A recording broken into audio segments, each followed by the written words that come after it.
So you're thinking about making the jump to the DirecTV app, but you probably want to see what it actually looks like before handing over any money, right? I completely get it. Today, I'm going to show you exactly how easy it is to sign up, and then we'll take a real honest look at the channel guide and the interface to see if it's actually worth your time. Let's jump right into the setup. And honestly, this is my favorite part. You don't even need to pull out your phone or drag your laptop to the couch.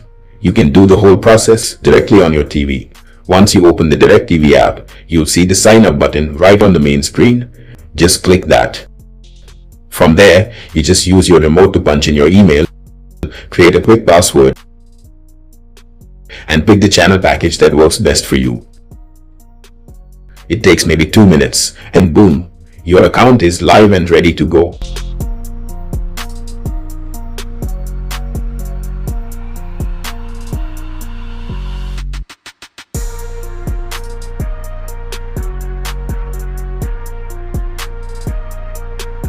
Alright, so now that we are in, let's talk about how the app actually feels to use. Right off the bat, I love that it immediately starts playing a live channel in the background as soon as you open it. It instantly gives you that familiar classic TV vibe. Now if we pull up the live TV guide, this is what most of you are probably wondering about. As you can see, it looks exactly like the traditional cable guide you're already used to.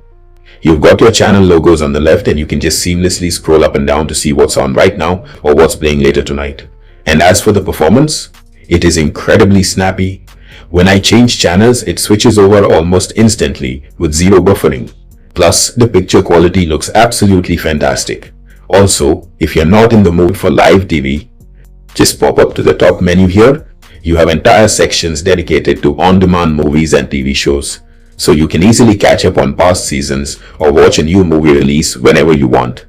Honestly, if you want to get rid of the messy cable boxes but still want that reliable traditional TV experience, this app handles it perfectly. All straight from your remote.